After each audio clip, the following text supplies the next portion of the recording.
আসসালামু আলাইকুম। সংবাদে আপনাদের সবাইকে স্বাগত। সংবাদ শিরোনাম।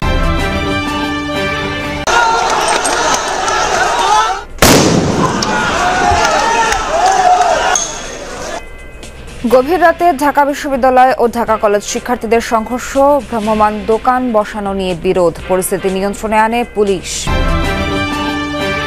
শীর্ষ খেলাপিদের কাছে রাষ্ট্রায়ত্ত 6 বাণিজ্যিক ব্যাংকের পাওনা 85,000 কোটি টাকা, চেষ্টা করেও আদায় হচ্ছে না ঋণ, বেশিরভাগ অর্থ পাচার হয়ে গেছে বলছেন বিশ্লেষকরা।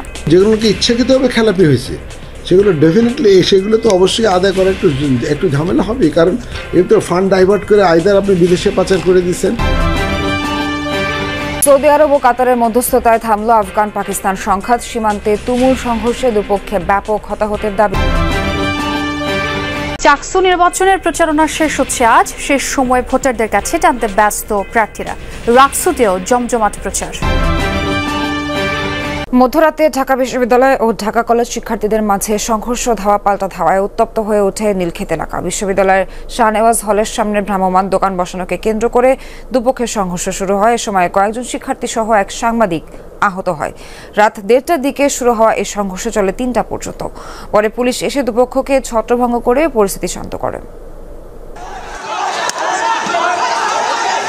সোমবার রাত 1:30টার দিকে ঢাকা বিশ্ববিদ্যালয়ের শাহনেওয়াজ হলের সামনে সংঘর্ষের সূত্রপাত। নিউ মার্কেটের ফুটপাতে দোকান বসানোকে কেন্দ্র করে মুখোমুখি অবস্থানে ঢাকা বিশ্ববিদ্যালয় ও ঢাকা কলেজের শিক্ষার্থীরা। এ সময় এক পক্ষ অপর পক্ষকে লক্ষ্য করে ইটপাটকেল নিক্ষেপ করে। ভাঙচুর করা হয় বেশ কয়েকটি ভ্রাম্যমাণ দোকানও। নিউ মার্কেট এলাকায় সংঘর্ষের সময় দুই পক্ষের মাঝামাঝি অবস্থান নেয় আইন শৃঙ্খলা বাহিনীর সদস্যরা।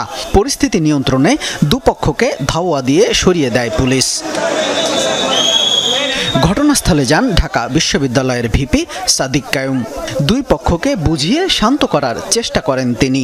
যারা হামলা করছে, যেভাবে লাঠি মারছে, যেভাবে হচ্ছে এখানে ইট পাটকেল নিক্ষেপ করছে, আমরা সবাই আইডেন্টিফাই করব। সবাইকে আইডেন্টিফাই করে তাদের সবার বিচার আওতায় নিয়ে আসা হবে। ধন্যবাদ। এই জুলাই বিপ্লব পরবর্তী এখানে কোনো চাঁদাবাজের ঠিকানা হবে না। এই জুলাই বিপ্লব পরবর্তী কোনো চাঁদাবাজের ঠিকানা হবে না। যারা এই চাঁদাবাজ করেছে, যারা শিক্ষার্থী আমাদের ভাইদের উপর রক্তাক্ত করছে, তাদের প্রত্যেকের বিচার আওতায় নিয়ে আসা হবে। ঢাকা বিশ্ববিদ্যালয় ও ঢাকা কলেজ শিক্ষার্থীরা সংঘর্ষের জন্য একে অপরকে দোষারোপ করেন। একই সাথে পুলিশের বিরুদ্ধেও ক্ষোভ প্রকাশ করেন তারা। যখনই ওইখান থেকে ইট পাটকেল ছুটছে ঢাকা কলেজের ছেলেরা, সেই মুহূর্তে পুলিশ মাঝখানে আসছে। কিন্তু তারা যদি আগে থেকে এখানে থাকতো, এটা হয়তো হইতো না, এদিকে হয়তো ওরা ইট পাটকেল মারতে পারতো না। আমি নিজে ঘটনাস্থলে গেছি, যাওয়ার পর হচ্ছে আমরা দাঁড়ায় আছি মিটমাট করতে কথা বলতেছি, ওরা হচ্ছে 50 থেকে 60 জন নিয়ে আসছে, নিয়ে সাথে সাথে হচ্ছে আপনার কাজ ছুড়ে মারা শুরু করছে আর কি। এই জায়গাগুলোতে যারা বসে, এটা তো আমাদের রেজিস্ট্রিড একটা হল, এই হলের সামনে ঢাকা কলেজে এসে তারা নিজেদের একটা দখলদারিত্বের একটা বিষয় ছিল। প্রত্যক্ষদর্শীরা জানান, ঢাকা বিশ্ববিদ্যালয়ের শাহনেওয়াজ হলের সামনে ভ্রাম্যমাণ দোকান বসানো নিয়ে দুই প্রতিষ্ঠানের শিক্ষার্থীদের বিরোধের শুরু। ঢাকা কলেজ শিক্ষার্থীদের দোকান বসাতে না দেয়ায় সংঘর্ষে জড়ায় দুপক্ষ। ইট, পাথর এবং কাঁচ মারা হয়েছে এবং 1:30টার দিক থেকে ধাওয়া পাল্টা দেওয়া হয়েছে। ইট আর বোমার আওয়াজ হইতেছে, তো ককটেল মারতেছে, ওই দিক মারতেছে। তারপর আমি আগে আসলাম, আয়সা দেখি ঢাকা কলেজে পোলাপাইন দাওয়া দিল। তো আমরা সবাই দোকান বন্ধ করে আনুমানিক 11:30 থেকে সবাই চলে গেছে, এখানে কেউ ছিল না। তো তখনই তারা সবার দোকানপাট ঠেইলা সরায়া তারা এই গাড়িটা মাঝখানে বসাইছে। ঢাকা কলেজের পোলাপান 3-4 জন এসে ওনারা এটা বসে চলে গেছে। রাত 3টার দিকে সড়ক থেকে দুপক্ষকে সরিয়ে দেয় পুলিশ। অপ্রীতিকর পরিস্থিতি এড়াতে অতিরিক্ত পুলিশ মোতায়েন করা হয়েছে। পরিস্থিতি নিয়ন্ত্রণে আমাদের পুলিশের পক্ষ থেকে পর্যাপ্ত সংখ্যক অতিরিক্ত ফোর্স মোতায়েন করা হয়েছে। বর্তমানে পরিস্থিতি স্বাভাবিক রয়েছে। আমরা বিষয়টি আরও খতিয়ে দেখব যে আসলে কি ঘটেছে, এবং যদি এখানে কোনো আইনগত ব্যবস্থা নেওয়ার প্রয়োজন হয় আমাদের পক্ষ থেকে আমরা সেটা নেব অবশ্যই। ঢাকা কলেজ ও ঢাকা বিশ্ববিদ্যালয়ের শিক্ষার্থীদের সংঘর্ষের ঘটনায় বেসরকারি টেলিভিশনের এক সংবাদকর্মী আহত হন। তাকে ঢাকা মেডিকেলে চিকিৎসা দেয়া হয়। রাষ্ট্রায়ত্ত 6 বাণিজ্যিক ব্যাংকের শীর্ষ 120 খেলাপির কাছে আটকে আছে 85,000 কোটি টাকা, যা এসব ব্যাংকের মোট ঋণের প্রায় 60%। চেষ্টা করেও ঋণের টাকা আদায় করতে পারছে না ব্যাংক। 8,000 কোটি টাকা লক্ষ্যমাত্রার বিপরীতে জুন পর্যন্ত ব্যাংকগুলোর আদায় মাত্র 128 কোটি টাকা। বিশ্লেষকরা বলছেন, ঋণের বেশিরভাগ অর্থ পাচার হয়ে গেছে, যে কারণে আদায় অনেকটাই অনিশ্চিত। বেসরকারি বাণিজ্যিক ব্যাংকের পাশাপাশি লুটপাট হয়েছে রাষ্ট্রায়ত্ত বাণিজ্যিক ব্যাংকেও। ঋণের নামে বের করে নেওয়া হয়েছে হাজার হাজার কোটি টাকা, যা এখন পরিণত হয়েছে খেলাপিতে। রাষ্ট্রায়ত্ত 6 বাণিজ্যিক ব্যাংকের মোট খেলাপি প্রায় 1.5 লাখ কোটি টাকা। এর মধ্যে 85,000 কোটি টাকায় আটকে আছে এসব ব্যাংকের শীর্ষ 120 খেলাপির কাছে। চেষ্টা করেও এসব অর্থ আদায় করতে পারছে না ব্যাংক। 8,000 কোটি টাকা আদায়ের লক্ষ্যমাত্রার বিপরীতে 6 মাসে অর্থাৎ জুন পর্যন্ত আদায় হয়েছে মাত্র 128 কোটি টাকা। যদিও টাকা আদায়ে তৎপরতা অব্যাহত আছে বলে জানান ব্যাংকাররা। বিভিন্ন কমিটি খেলাপি গ্রাহকদের সাথে মিটিং করছে, কথা বলছে।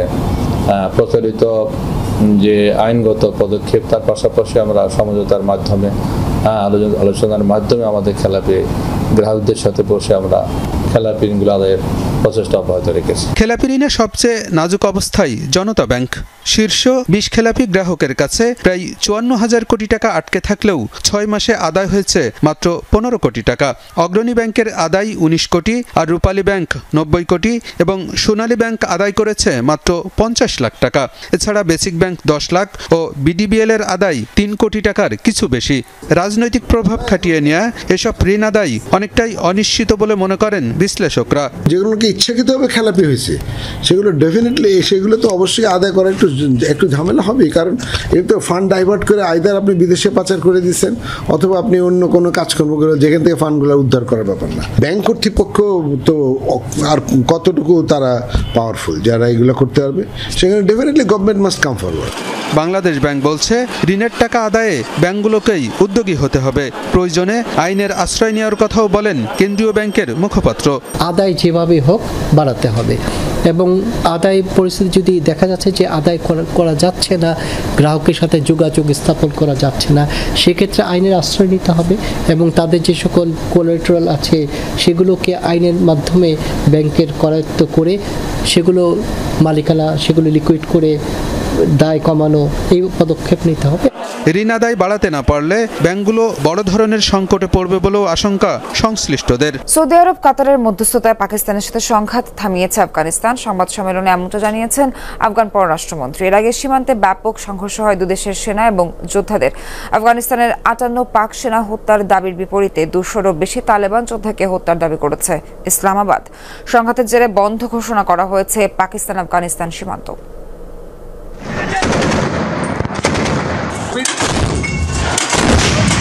রাতভর সংঘর্ষ আর উত্তেজনা পাকিস্তান আফগানিস্তান সীমান্তে। তালেবান যোদ্ধা আর পাকিস্তানি সেনাদের গোলাগুলিতে রীতিমতো রণক্ষেত্র বর্ডার জোন। কাবুলে পাকিস্তানের ড্রোন হামলার অভিযোগকে কেন্দ্র করে সীমান্তে যোদ্ধা পাঠায় তালেবান সরকার, যারা সীমান্তবর্তী বিভিন্ন এলাকায় অভিযান চালায়। আঙ্গুর আদ্দা, বাজাউর, দীর, চিত্রাল ও কুররাম সহ বেশ কয়েক জায়গায় সংঘাতের খবর পাওয়া যায়। গত রাতে আফগানিস্তানের তরফ থেকে অভিযান চালানো হয়েছিল। এটা পাকিস্তানের হামলার জবাবে পরিচালনা করা হয়েছিল। সীমান্তের বিভিন্ন সেক্টর টার্গেট করা হয় যাতে 20টিরও বেশি পাকিস্তানি পোস্ট দখল করা হয়। অভিযানে তাদের 58 জন সেনা নিহত হয়েছে।